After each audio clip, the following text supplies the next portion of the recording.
And I ripped out every single plant in my garden, put them on a big blue tarpaulin in the road, knocked on all the neighbours' doors and said, help yourselves, and started exotic gardening. And it's just grown from there. It's a very small garden, but I grow virtually every plant under the sun.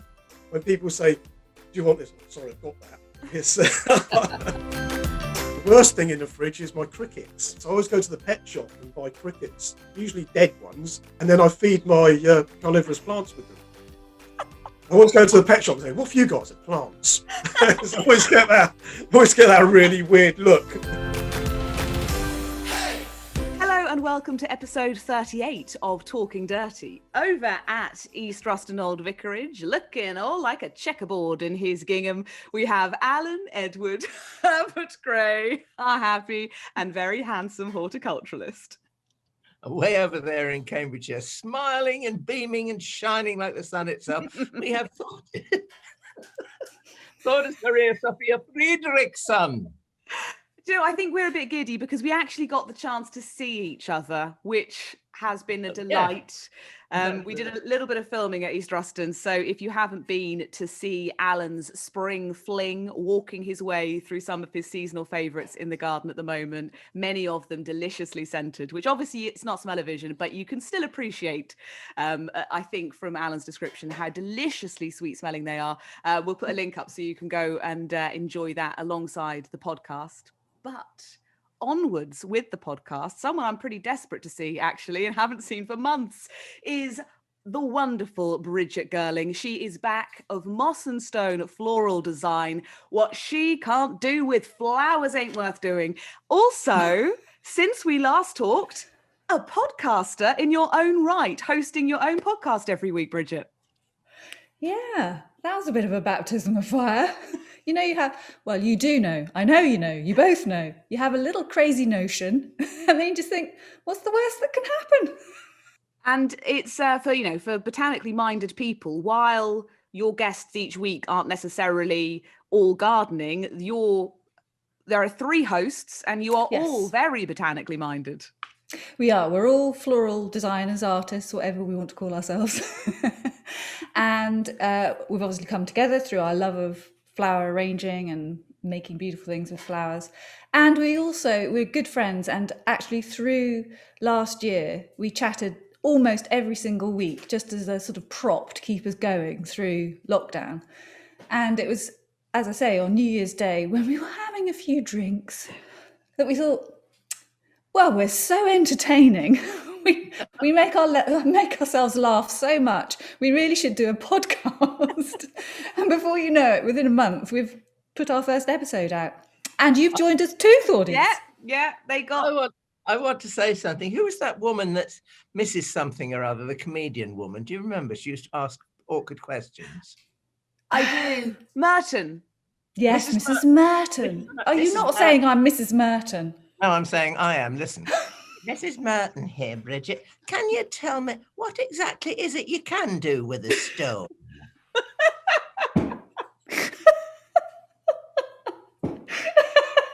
If horticulture doesn't work out for you, maybe you could go down the impressionist route. But talking of diversifying, Brigitte, the podcast has been going an absolute storm. I assume you are all enjoying it, even though they are, as we all know, quite a lot of work. They are quite a lot of work. And in fact, if you did know that beforehand, you probably wouldn't do it. But it is true of so many things, isn't it? But it just kind of learning what, in fact, as you know, I spoke to you and said, what do you think? And you just went, yeah, just do it. And I think that's the right advice, because you have to learn while you're doing it. And if you wait for perfection, you'll never do it. So you don't want, can I just say, you don't want perfection. Nobody wants perfection, because that's boring. Yeah, it's really boring. Yeah, it really is. And I mean, people love it when we fall on our face and we make an idiot of ourselves occasionally, which everybody does that I know. We're not all Her Majesty Queen Elizabeth II, are we? Oh, we've had some wonderful things. Our very first guest, she was hugely pregnant, and not that this was relevant. Well, it kind of was relevant, but towards the end, she suddenly went, "Oh, that's my doorbell. And we went, oh, go and get it. She said, I am expecting a parcel. So she came back with her parcel and we said, what is it? And she said, I think it's a nursing bra. We kept it in. Dogs woofing and cats fighting and doorbells ringing. You kind of just think it's part and parcel of life. So it's good to have it in there. And there's a good parallel, I think, to gardening with not necessarily always seeking perfection. I thought it was really interesting coming to see Alan's garden that every corner I turned, I was saying, oh, look at this combination. Oh, wow, this is amazing. And I got the feeling, and I might be wrong, but I got the feeling that before I'd come, Alan, you were, I don't know, having that thing we all have with our gardens where we think, oh, I wish this had gone better, and I wish this was growing here. And I don't know, that kind of feeling we always have that it's not quite gone the way we wanted. Absolutely. I mean, it never does go exactly the way you want it, however clever you are.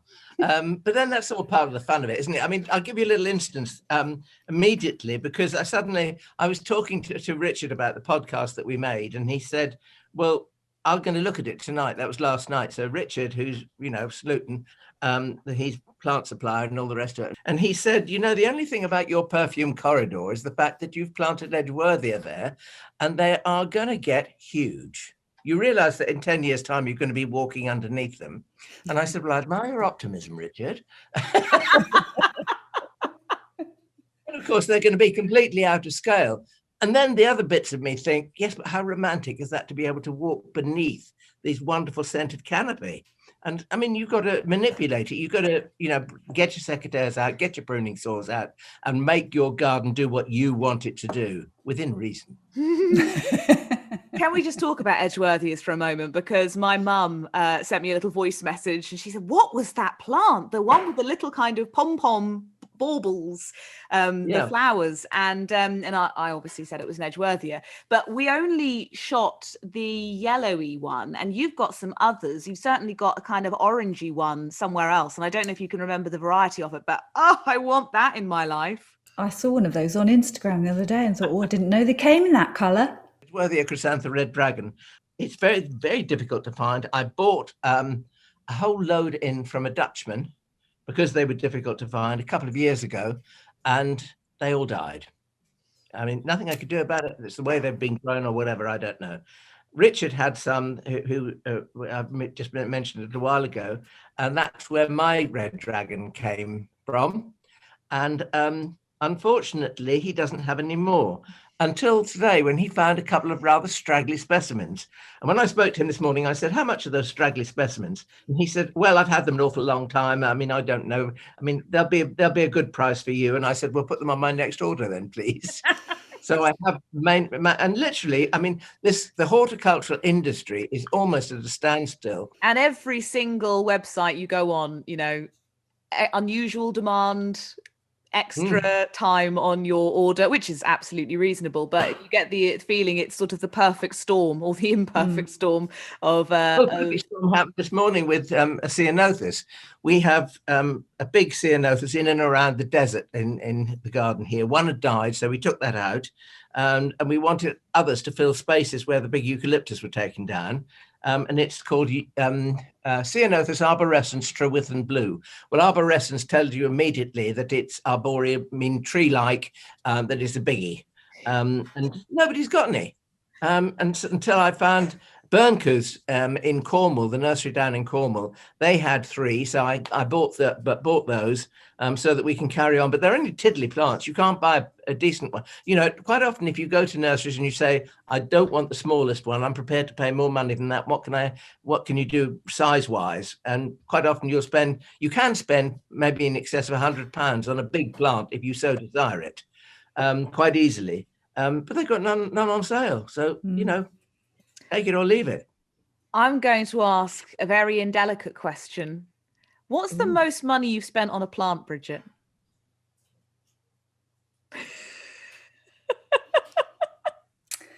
Gosh. And how far away is your husband at this moment? And is he going to listen to the podcast? Oh, he might.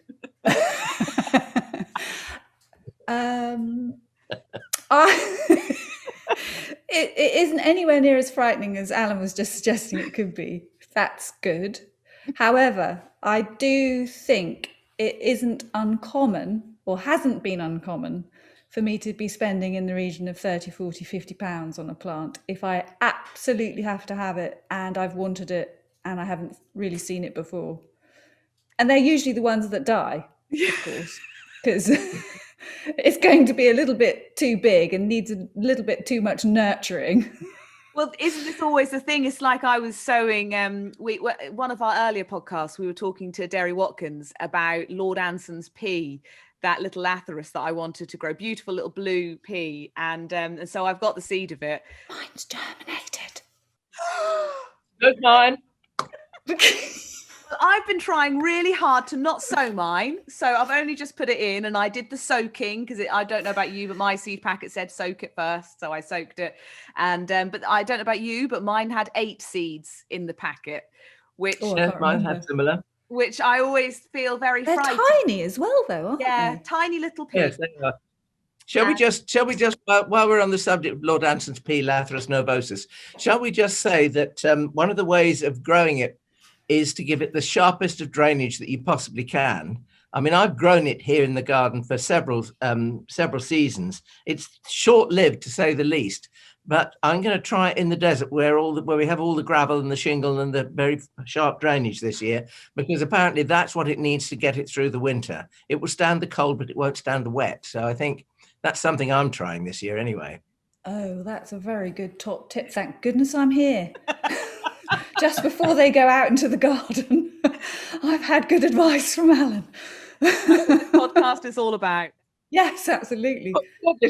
Thordis, can I turn the tables and ask what is your most expensive plant? I was worried that you would ask that because I can't. I'll tell you mine while you're thinking about it if you wish. Go for it. All right, 30 years ago, I spent the incredible sum of £250, and God knows what that's worth today, on a single tree fern. And this single tree fern came from a very smart nursery down in the south of England somewhere, Dorsetshire, I think. And we put it in the garden. We did everything we said that, they said you had to do to nurture a tree fern. And it's still there today. It's grown quite a few inches, if not a foot and more. And every year we used to wrap this thing up because it cost us so much money. And every spring we would unwrap it thinking, are we going to find a horrible, smelly, wet, sludgy mess? We never did. We used to wrap it every year. Now I don't wrap it at all. It's been joined by others, but of course, because since then tree ferns have come way down in price. Gray, eat your heart out. And it was that one tree fern, and we had it in the eastern side of the country, probably long before lots of other people did. And then, I mean, when tree ferns suddenly became popular, people were frightened to buy them because even though they were probably 100, 150 pounds, it's still a lot of money to watch turn to rubbish in our winters. And so at the end of the first year of them becoming more popular, I went to a very well-known nursery in Norfolk and I said, haven't sold those throughout the summer, have you? What are you going to do with them over the winter? I could offer you a job lot, a price for the job, for the lot. I'll do you a favour.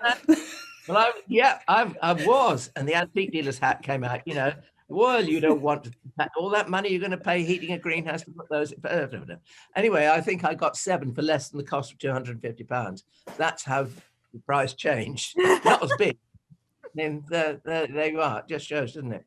But that first one, I bet you love that first one. I've been trying to think over this expensive plant thing, and I think I've probably killed a lot of the more expensive plants I've ever had, but most recently I think it's houseplants where I've spent the most money, and that is in part because people like Alan have been very generous and gifted me quite a lot of lovely things. So I have numerous things in my garden that probably would have cost me money, but actually they have been loving gifts. But in my house I have lots of plants that I'm not even very good at the names of, various dracaenas and things, and they always, if you want that kind of impact in the corner of the room, they do tend to be sort of 30, 40, 50 pounds. So that's probably where a lot of my money is gone. When I look at my bank account and it's a smaller number than it should be, that's why. But then you can spend a lot of money on a Christmas tree, and that's for 2 or 3 weeks a year, and so why not on a house plant that hopefully you're going to keep alive for a long, long time. It is amazing how we justify these things. But the thing is, I have killed a few houseplants, but most of them are still here. So it proves that if you feel the pressure, if you bring a plant in and your other half says, how much did that cost? And you say 30, 40 pounds, and therefore they're judging you every day on whether it's looking healthy or not. It's amazing how that incentivizes you.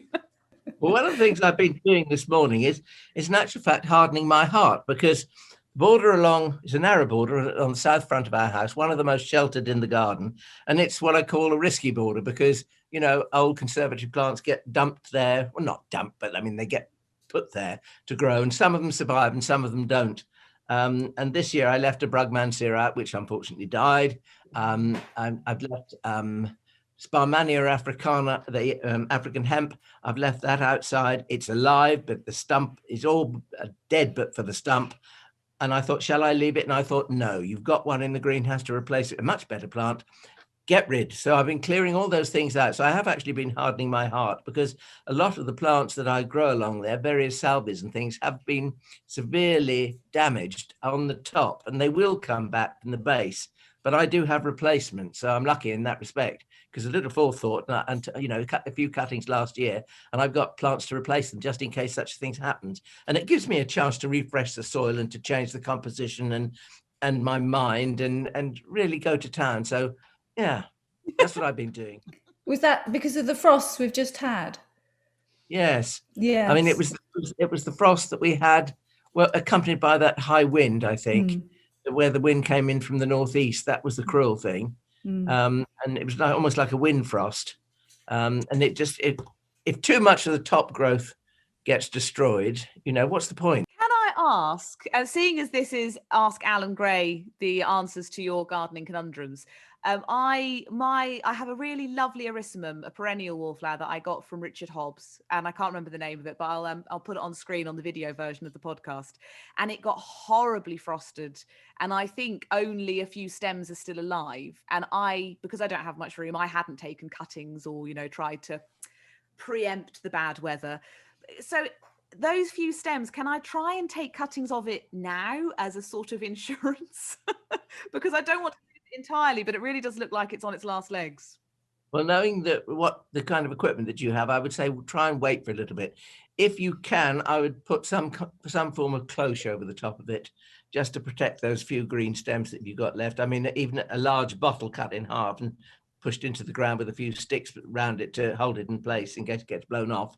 To like a mini greenhouse, to actually encourage those shoots, and wait until those shoots are about a couple of inches long if you can, or at least 1.5 inches, Thordis. I know what you like. And then try and take a few cuttings. But it is difficult for people like yourself who haven't got an awful lot of room. I mean, I've got lots of room, so I mean, I'll just do a tray of cuttings as an insurance, you know. And that's what we do. But again, you've got to think of doing it, and you've got to think to do it in the right time scale and everything else so that it fits in with what you're doing. But I think I would try and save it. Yeah, I want to. It's a beautiful plant, but you know, we live within our means, sort of. We try. It's interesting. I was thinking about Erysimums this morning, perennial wallflowers, because I mean, it wasn't. I suppose until 20 odd years ago that you ever saw a perennial wallflower in anybody's garden except for Bowles Mauve, and they were usually big plants in front of, shall we say, romantic stately homes and smart gardens. In actual fact, the National Trust grew an awful lot of them in those days. But suddenly, because of the climate change and global warming, we are able to grow a greater variety of those. But it is interesting because there was one in the gardens of St. Giles Church in Norwich. And I deliberately used to walk through this churchyard just to look at it because it was such a fabulous thing. And I think it was one that was called Jacob's Coat. So you can tell it had many colours on it, from oranges to bright reds to purples, and the flowers faded in and out of these various hues. And I walked through the other day and it's completely gone. So that horrible cold spell actually killed it. And, you know, this is what happens when we garden the way we do. It's exciting. Don't get me wrong. It's terribly exciting. I mean, I love it, but it can be actually full of disappointment as well. But, you know, for every one that you lose, let's hope by the grace of God that we have 3 that live. Or you can just go and spend some more money. Yeah. So there is that. Let's hope we've all been saving up over the last year. Now, Brigitte, I know, talking of, all kinds of exciting things going on in the garden, I know that somewhere squirreled around your screen, you have some show and tell, and you have set the bar high in the past with your show and tell. So we come to expect wonderful things of you. So what? Oh dear. Well, of course, I'm going to now hedge my bets and go, well, it's April and it's been terrible weather and we're very behind. Actually, in all seriousness, I think we are a good 2 or 3 weeks behind last year. Anyway. Right. Here you go. Oh. Here's my little show and tell. So. Oh, you've got some real beauties in there. And anybody who follows your Instagram will know to expect beauties from you, because your spring displays have been exquisite, Brigitte. Oh, thank you. Well, I do try. I can't get these in a good position. I'll lift them out and show you. I think through the winter, the thing that really keeps me alive, that sounds ridiculous, doesn't it? But the thing that keeps me really happy and going out there to look at what's happening all of the time are the hellebores. They're just, a garden in winter without hellebores just feels like it's not really a garden. And actually, when we moved to this house 20 years ago, there were no hellebores. So I'm really rather proud of the fact that all of the hellebores I put in the garden, and they're expensive plants, yes, are there by me. But fortunately, they're starting to make little babies, which is wonderful. And it seems to have taken forever. And in fact, I think it was you, Alan, that said to me earlier on this year, or maybe it was passed on via Thordis, because I found some babies on a bed and I said, should I lift them and pot them up or just leave them? And it was suggested that if I could do that, to just leave them in the ground, because they're quite tricksy little so-and-sos, aren't they, seedlings? So they're there, and I've just got to remember they're there. But I've definitely had some that have actually matured and made flowers as well, which I'm really excited about. When you just think, I know I did not put you there. I did not put a hellebore there because I wouldn't have done. And then you find this most beautiful thing. So I love those. So don't even ask me what this is, because I won't know, because puppies and just not being very good at labelling things. But you just can't go wrong, can you, with that? No. Just so beautiful. Brigitte, as a floral artist, can you tell us and the audience how you condition your hellebores to remain so turgid? Because yes, I can. I'm sure you have a knack. You have it written all over your face. Yes, it's a very special technique. Well, funnily enough, it's one of those questions that I do get asked an awful lot, obviously this time of year as well. And people have all sorts of tips that work for them or they use, but they seem to all be around the same idea, and that is keeping them very well hydrated.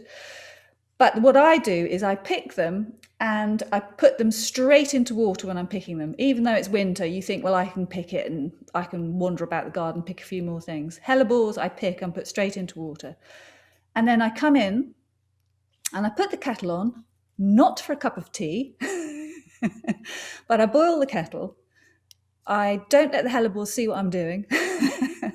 And I pour about an inch of boiling water into a mug, freshly snip the ends and plunge them into the water for 10, 12 seconds. I sort of look out of the window and try to pretend I'm not torturing the hellebore. And in the meantime, I've got a jug full of water so they can sit virtually up to their necks in water. So they get 12 seconds in the boiling water and then straight into the cold water. And they stay in the cold water overnight before I use them. And I don't know if you can see on here, you get this sort of bleached look that goes on the stem. And if scalding. Yes, scalding, yes, poor little thing. But it does mean that they're pretty indestructible then. However, I forgot to mention, don't even bother to try that method if the plant hasn't been pollinated and isn't forming a seed pod. Because if you try to pick it before a flower, at least one flower on the plant has been pollinated, it doesn't matter what you do, it's very likely to just look lovely for an hour or two and then sort of drizzle into a wet, soupy mess on the table. Well, the same thing. If you leave the flowers on, and once they've made the seed pod, I mean, and it's very, especially with the single ones, it's very easy to see this seed pod in the middle, and you can pick them then, and they will last terribly well because whatever petal. Yes, you I mean, can they're see not them really on there, petals; they're like sepals, aren't they? They're bracteoles, you see. I mean, the Yes. texture of those so-called, we would say petals, looking at them, but they're not petals. The texture of those is quite stiff and hard, and I think it's because they are bracteoles, they have a texture of a leaf. They do last exceedingly well. They do. It's amazing. Once they get to this stage, you can expect to get, not from all varieties, the more fancy varieties are a little bit more tricksy, but that you can get 2 or 3 weeks out of them. As a floral artist, do you grow up a primula called Primula Francisca? No, but you're going to tell me I need it, aren't you? Yeah, I am really, because I think it'd be rather nice for you. But it's a green flowered polyanthus, and it was discovered by Francis, whatever her name is, in Canada many years ago, and it was growing in Canada, and we all have it in our gardens today. If I see you in the very near future, I shall nick one from my plant stand, which is for sale, and give it to you as a present because it's just so lovely. I'm coming up to Norfolk tomorrow. But the green petals are not petals; they're bracteose petals, so they last exceedingly long in flower. And it has a lovely little bright yellow eye, and it's scented too. And it's just a lovely thing for mixing in a posy. That sounds I perfect. think you would like it. Primula Francisca. It written it flowers down. last until July. I mean, plants like that, especially if you're short of space, a plant like a hellebore or that one you've just described, that you can actually get 4, 5, 6 months worth of beauty out of, you can't go wrong, can you? You really can't. Well, I think it's a fundamental thought to have in your mind, whether you're gardening for cut flowers, whether you're gardening for pleasure, or whatever you're doing, really. Because if you think, there's an old lady who lived along the coast from me, and she said, I aim to get 3 seasons from one plot of ground. And that means that you've got probably early spring bulbs, then you've got a perennial, and then you've got annuals dotted around that. And you get 3 seasons of flower, which means that, for the greater part of the year, your garden's got flowers in it. And she said, I said, what about winter? And she said, well, we don't have winters anymore, really, do we? I mean, it can prove us wrong. We just had quite a winter spell just now. And it's quite cold today, I have to say. Yeah. Very.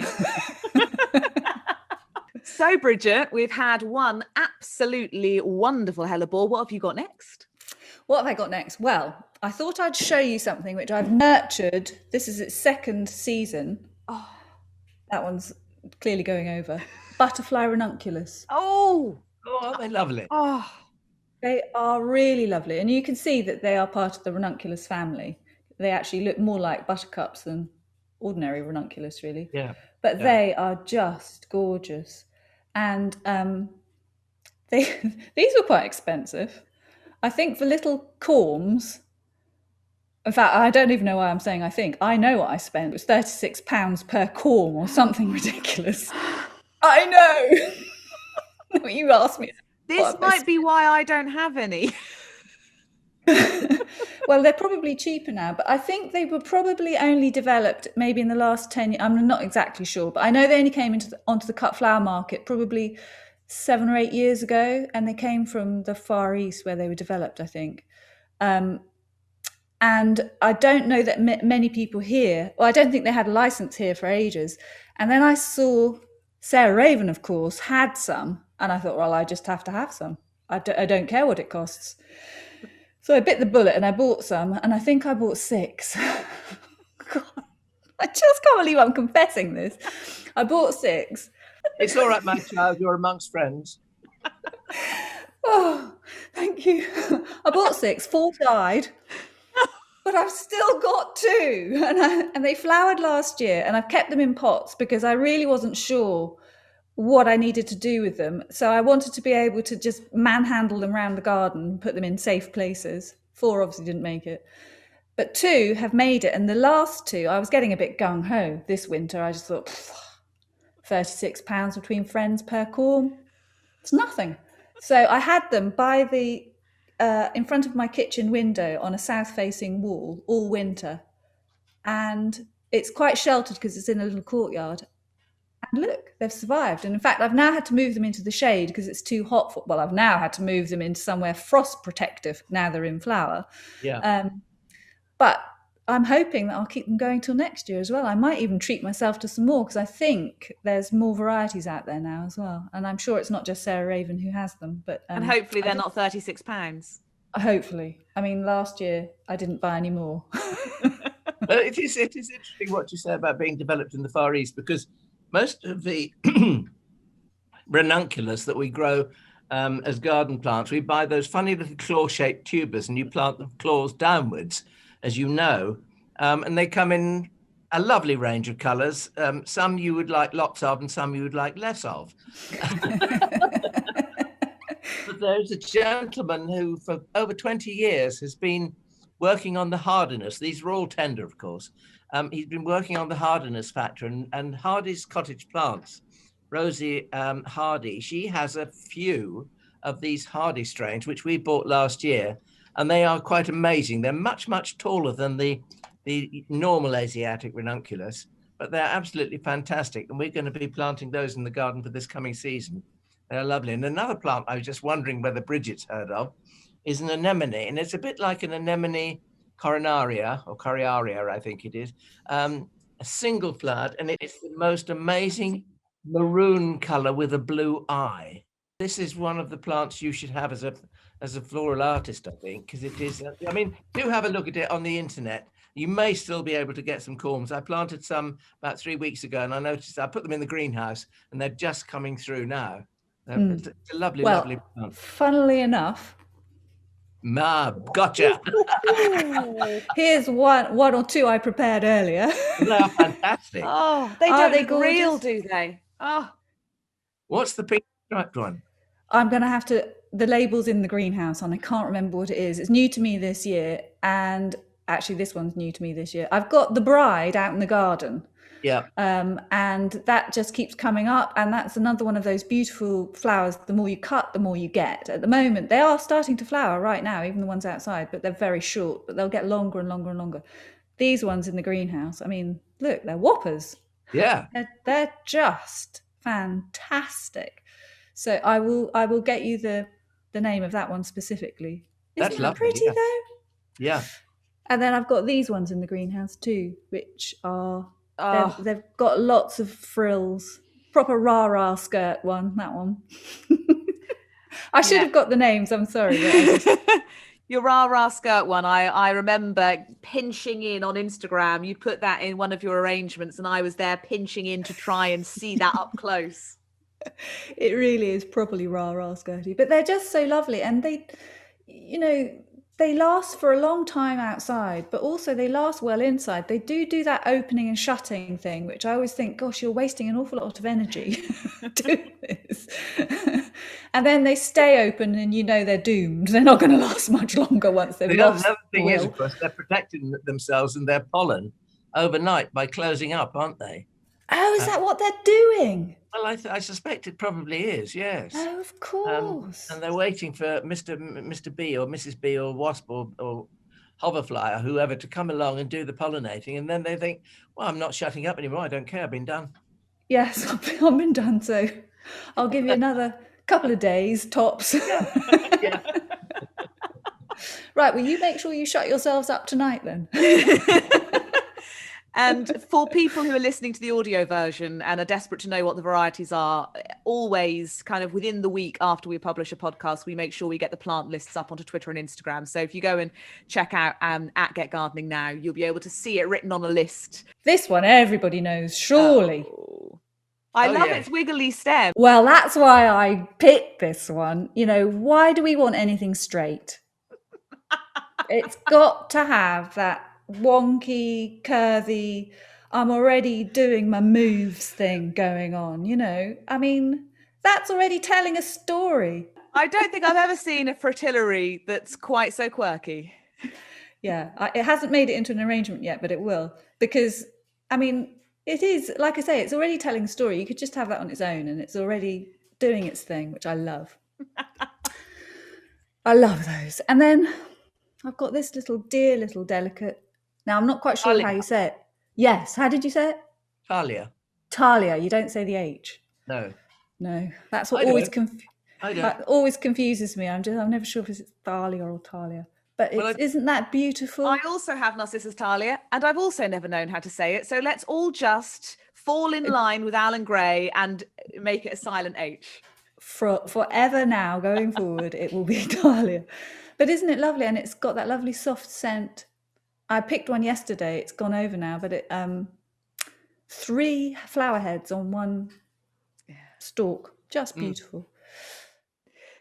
It was funny when I moved in. I tried to put scented narcissi by the front door of the house, and then didn't realise I would barely use the front door. It's one of those houses where we actually park by the back door, so we always go in and out of the back door. And I put all my scented plants in this lovely sunny spot by the front door, and very rarely ever actually. Well, obviously I smell them when I'm gardening, but the whole idea, that romantic idea of coming and going by these wonderful scented narcissi, never. I wonder really how worked. many of us really do that. I do that. I adorn the front door because the garden's open to the public, as you know, and I like to set a scene so that people can take inspiration away with them when they go. And I don't use the front door. We're in and out the back door, so the postman's the only chap that gets a regular benefit from it. And you can be sure he probably doesn't care. No. That is the good thing about having milk delivered. I get a milk delivery. It's a bit of a treat to myself. The other half doesn't care where his milk comes from, but I seem to prefer the milkman's milk. And it's the only good thing is that I then have to open the front door and bend down to where all the scented things are and sniff them as I get the milk in. And is this in your dressing gown and slippers? Yes, it is. Oh, I love it. I'm fairly certain I've weirded out at least one neighbour who's walked past as I'm getting my milk in my dressing gown, sniffing the flowers. Now, Bridget, while we have you on the podcast, Yes. we'll obviously get to FLOMO and all our usual features, but you've already shown us the kind of wonderful things you are growing. I'm sorry, I'm still laughing about that. I'm just going to say... I was just going to say what you wear in bed, Thordis, and I was terrified because I thought you were going to say a smile. Well, it depends how cold it is, Alan.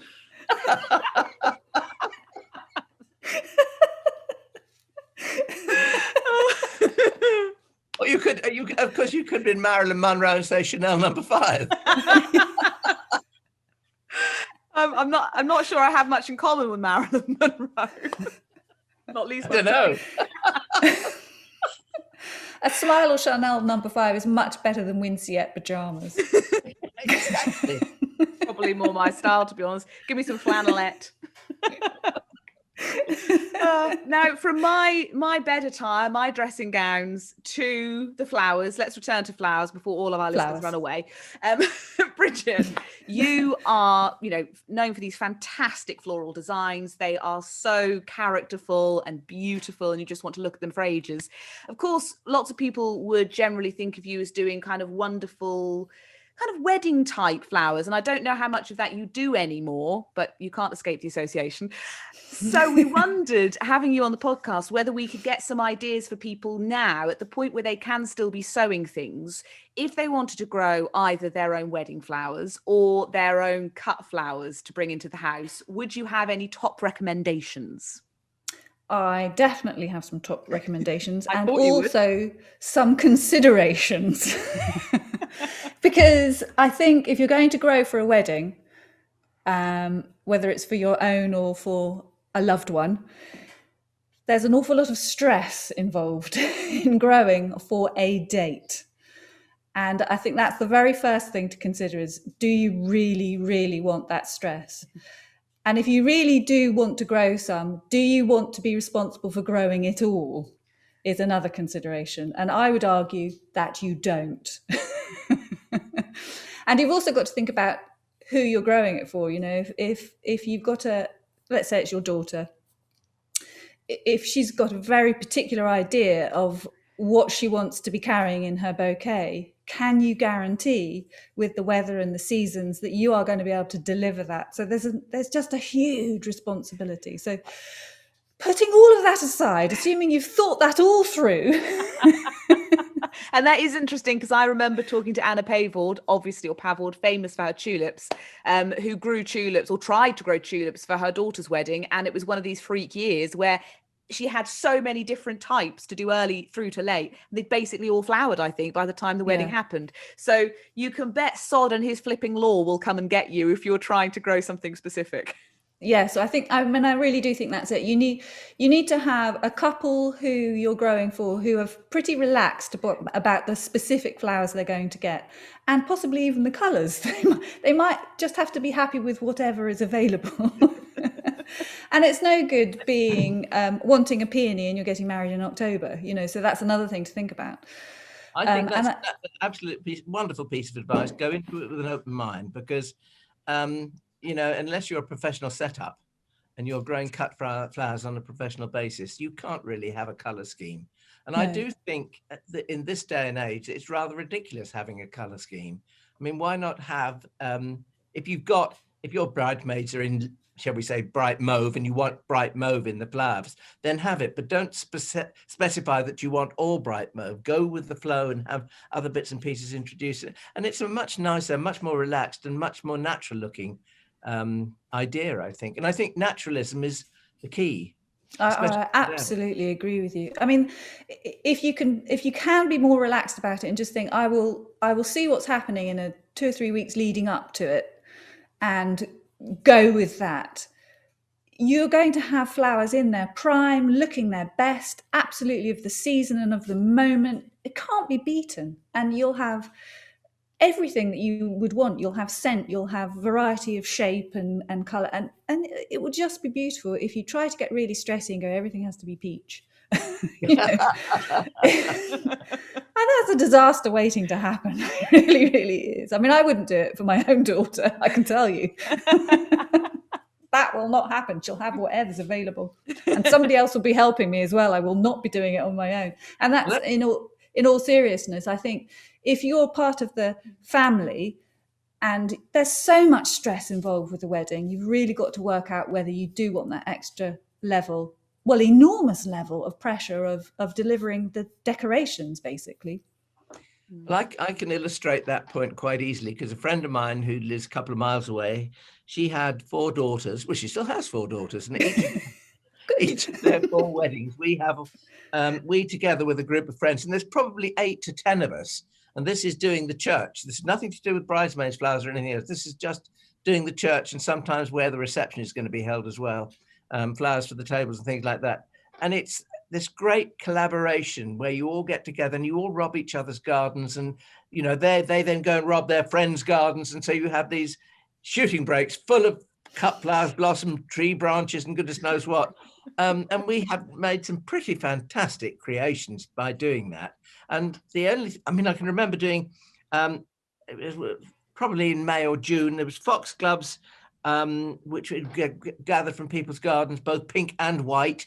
And the only thing in the whole arrangement, as apart from newly sprigged viburnums and goodness knows what, I think there was the snowball viburnum in there and stuff like that, but armfuls of it, huge swathes of euphorbias, of course. And the only thing that was bought were those scented white lilies, the ones that are quite tubular in shape. Mm-hmm. Longiflorum, Lilium longiflorum. And that was the only thing that we bought. But I mean, the display was absolutely stupendous.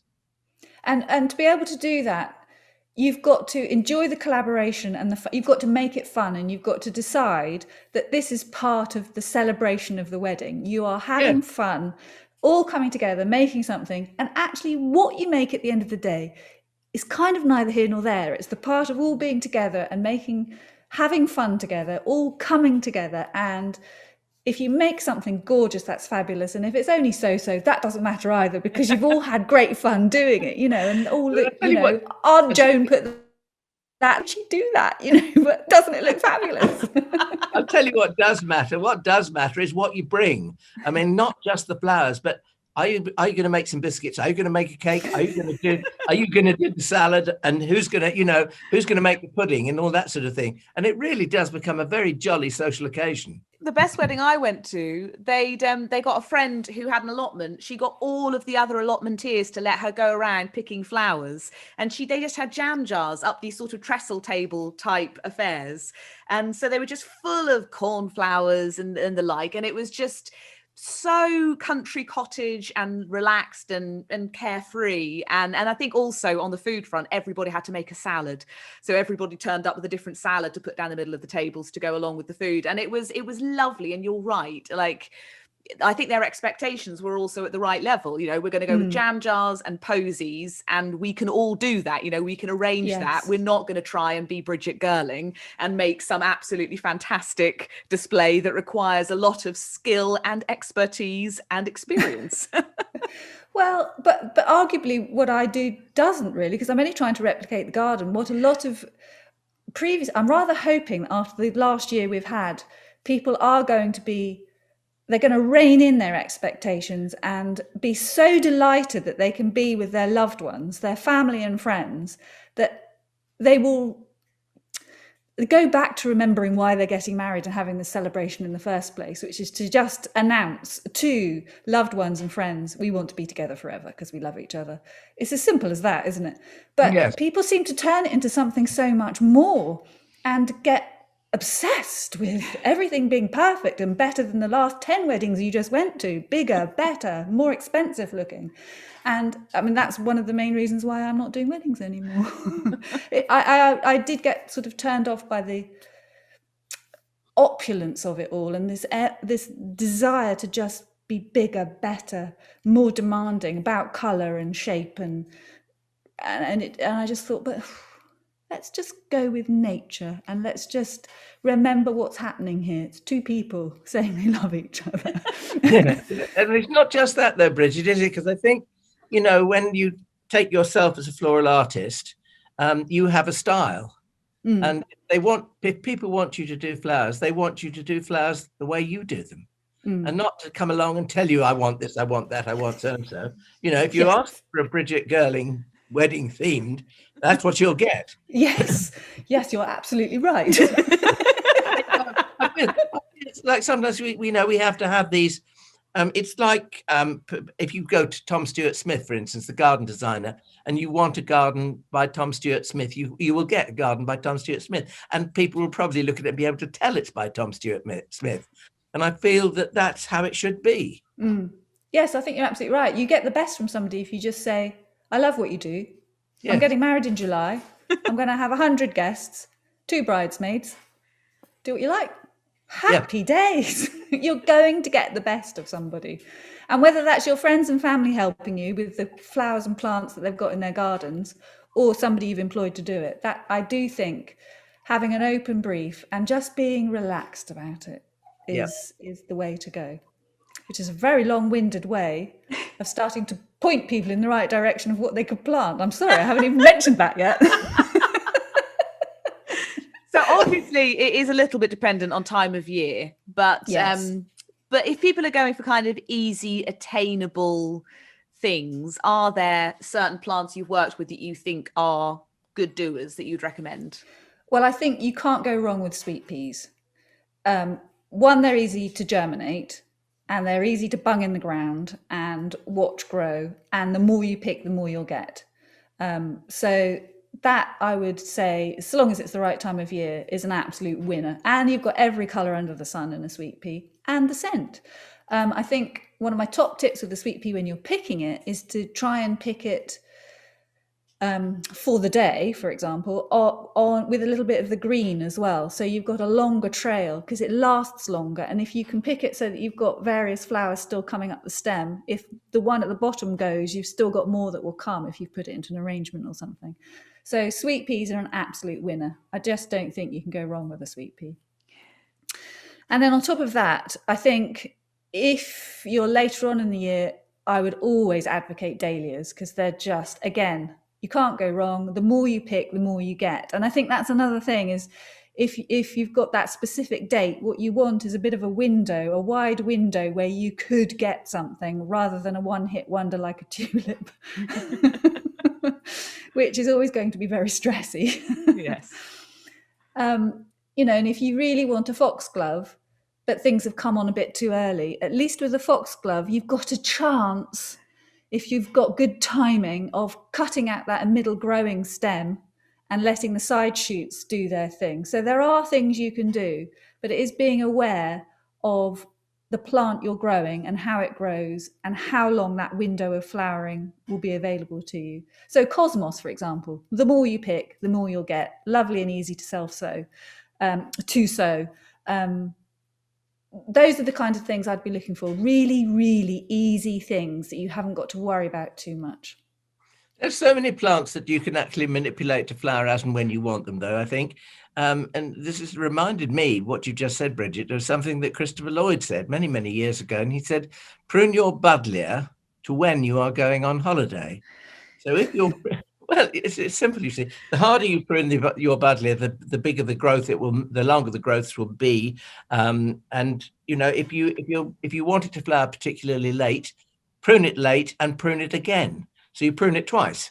So you're stopping it. So you're causing it to take another 3 weeks before it comes into flower. So if you're going in August and you don't want the thing to flower until September when we're back from your holiday, then do that with it. It's quite it's interesting to study that. And I love the tip about taking the tips out of foxgloves, because that is just so true. And it was the same with delphiniums as well. You know, take out that growing tip and let the side shoot. And actually, unless you're going to do a great big urn, why do you want a 10-foot spire? You don't. No, exactly. So take out that tip and get lots of lovely side shoots, which will still be lovely and long, but are usable. And if you've got an autumn wedding, you sow your delphiniums in February and you prick them out into a seed tray, pot them individually and put them out in the garden, and they won't flower until September. And you know, you probably can't tell what you're going to get, but I mean, you'll get that lovely mixture. All delphiniums seem to go together to me because they're all in the bluey, mauvey, whitey, creamy spectrum. And some have black eyes and some don't, and so on and so forth. So, I mean, it's a lovely way of doing it, I think. No, I just thought of something else that you can nip out, a plant that you can nip out. Tall growing Floris antirrhinums, which you see them on sale at this time of the year, horribly forced.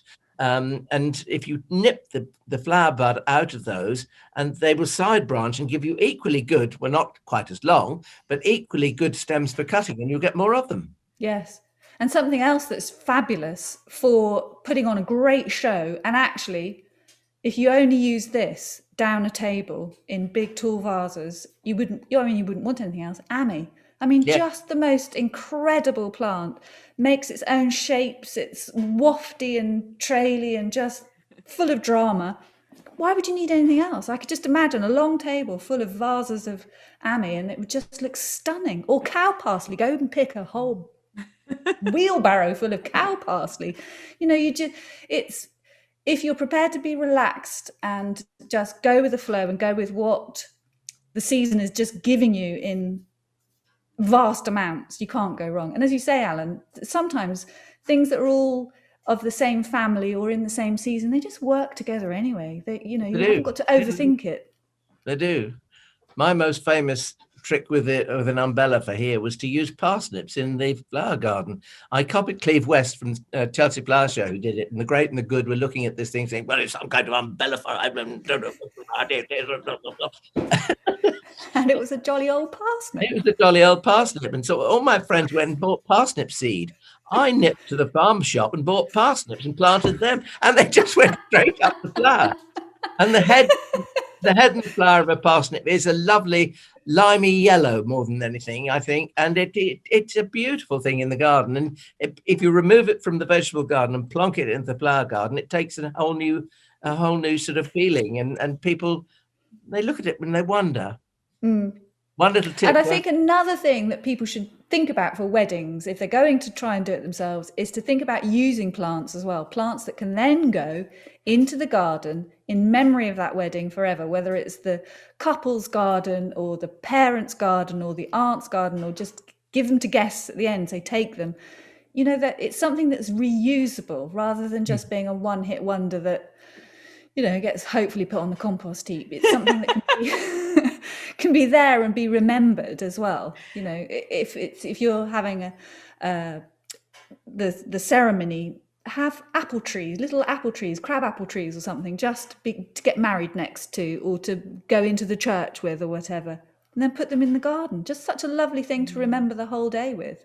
And I think, Alan, you were going to say with the parsnip that if you let it go to seed, you'll have parsnips forever. So that would certainly be a way of remembering the wedding. I'm not sure that you bless me for not saying that, because you know, parsnips, they can be very invasive, but I do like the idea of little apple trees. I have to say, I think that's rather wonderful. It's a bit like, you know, my grandmother, she gave certain people, when they left the family and they had their first home, she gave them a peony. I mean, I've got Grandma Gray's peony in my garden now. It's nothing very special, but it's just something that it's there, it's tangible, and it reminds me of her. And good God, I don't know how many years she's been dead. I mean, you know, it's just that lovely reminder, and it's there. It's a memory. Every time it blooms, you can think of her, which is wonderful, isn't it? Yeah. The gift of plants. Exactly. We're going to run out of time, the secret behind the scenes is we've already run out of time once. We're having so much fun, but what we must do before we run out of time is share some FLOMO, not least because the more the season kicks on, the more I am drowning in FLOMO. And for anyone who doesn't know this term, I'm sure you know the feeling, that fear of missing out you get about a plant that you desperately want to grow but don't have yet. Brigitte, as our guest, what is your FLOMO? What would you like to go with first? Well, I have tried to grow it and failed miserably, and I've noticed people have got them flowering, and I'm very unconfident with saying these things, but Akebia quinata. Chocolate vine. Yes, I saw one today. I was walking around Cambridge and I stopped and said, this is a sign that I'm supposed to grow this. I've always wanted to, but one of you describe it, because it's a fabulous plant. Well, it is apparently, if you can grow it, which I couldn't. I only tried once. I will try again. It can be quite rampant, and you need to control it. But it's a climber, and it scrambles through it. But this time of year, I think April, May, it has these beautiful vanilla-y smelling. Well, I never got to smell them. So I don't actually know. You're right. Yeah. Chocolate-coloured flowers. Flowers, yes. And it just looks beautiful. There's also a variety with cream flowers as well. Exactly the same, but just cream flowers. And they are I don't know, they're an underrated plant, I think. It's a plant that people tend to grow towards rather than have it on their A-list from day one, shall I say, because it does have a certain sort of subtlety to it. But I agree with you. I think they're lovely plants. Yeah. Have you got one? Yeah. I knew you would. Of course he has. I was reading that it shouldn't be on an east facing part of your garden, because it doesn't do well if it's been a cool night and then you've got sunlight on it. That's going to burn the flowers. Yeah, I mean, that can be true, but if you've got sufficient shelter around, I mean, I wouldn't worry about it. Mine grows on the wall that faces northeast, in actual fact. And because it's got plenty of, plenty of shelter, it's on the wall next to my potting shed. And it has a bank of Pyrus Chanticleer, which is the ornamental pear, about 30 or 40 feet away, and they give it enough shelter, so prevailing winds and things. So, you know, but it really depends on how much shelter you have. Well, I am going to achieve that plant if it kills me. Now, FLOMO wise, I've got loads, but predominantly today, everybody seems to be posting photos of epimediums I want to grow. It's for a long time now I've wanted to grow Orangekonigin, Orange Queen, because I love orange and it looks gorgeous.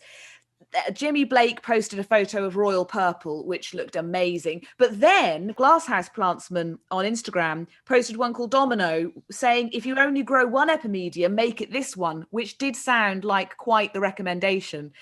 So I don't know if you two have any epimediums you hold particularly close to your heart, but I definitely need more epimediums in my life. That's where my FLOMO is at. Well, I hold an enormous number of epimediums close to my heart, far too many to mention. But in actual fact, as a word of advice, I would say to people when you're looking through a list of epimediums, and there are a hell of a lot, go for perhaps for the ones that are not the cheapest and the ones that have an award of garden merit, AGM after the name, because I think that you will find that they are the best doers. And I'm gradually getting into the fact that I'm getting more and more of them because I'm enhancing my woodland sort of area. And to go with that, my Flomo this week is a scented rhododendron. Ooh. There's two sorts of rhododendrons I want to grow. And one of them is, it has cinnamon colored stems and it has tiny leaves, a bit like a camellia, but alas, not glossy. And the flowers, they are bell shaped and they hang in bunches of bells. And I've had them in orange and pink. Alas, I've lost them, but I think it's probably because I'm too dry where I am. But this area that I'm working on at the moment is crying out for one. I've got irrigation on it as well, which will help. And the other thing that I've always loved is, I don't know whether you remember visiting friends and relatives years ago. And if you had relatives that were fairly well off, they had a big country house and they'd normally have a potted rhododendron in the house, especially in spring. And they were normally white flowers and beautifully scented. Well, you couldn't grow them outside years and years ago, but today you can. So I think one is Lady Alice Fitzwilliam, I seem to remember. But that's something like that I would like to try in this really sheltered place. Lots of overhead cover from magnolias and from palm trees. So it's quite an exotic area, but I just think that would help trap the scent, which is important in the garden, I think. Oh, that sounds wonderful. It does, doesn't it? Well, what a host of Flomo. We've got climbers, we've got scent, we've got wonderful little epimediums. That's quite a good place to leave the podcast. Also, if you're watching the video version, Alan's going to lose his entire body in a moment. We keep losing bits of his shoulders to the sunlight. I'm in my morning room and I would sit the other side of the table the next time we do this, because I've got to beware that the sun in the afternoon comes through this window, which faces west, you see. So you've only got one shoulder at the moment before anyone thinks you're being eaten by a brugmansia. I'm sorry, I was so busy today, I had to split myself in half. The other half's still in the garden. That's how you get so much done. Bridget, it's been such a treat. It's always wonderful having you on the podcast. Oh, it's just wonderful to be here. Thank you so much for having me. Cultural chat. And before we let you go, how do people find your podcast? Oh, it's called the Restless Creatives Podcast. And we're on any podcast provider you may care to use. And we're also on YouTube. So you can watch us. Yes. And they can find the Restless Creatives on Instagram and follow all your posts and listen to all your wonderful guests. Thank you. And we will catch up, I'm sure, before too long. I'm off to have a cup of tea. Me too. Good for you. Happy gardening, everybody. Happy gardening. Bye-bye. You know that thing where you sow something and then you go back like the next day to check, has it germinated? Of course it hasn't. The next day? You wait that long? I'll do it within 5 minutes. Okay. Yeah, next hour. But literally I sowed them Monday afternoon and 2 of them are already coming up. It's crazy, isn't it? And I have nowhere to put them. You know, just one thing to say, told you so. Hold on, there we go. It's better to have slightly, yeah. We've lost your shoulder. Who needs all of your body at once, eh? I do.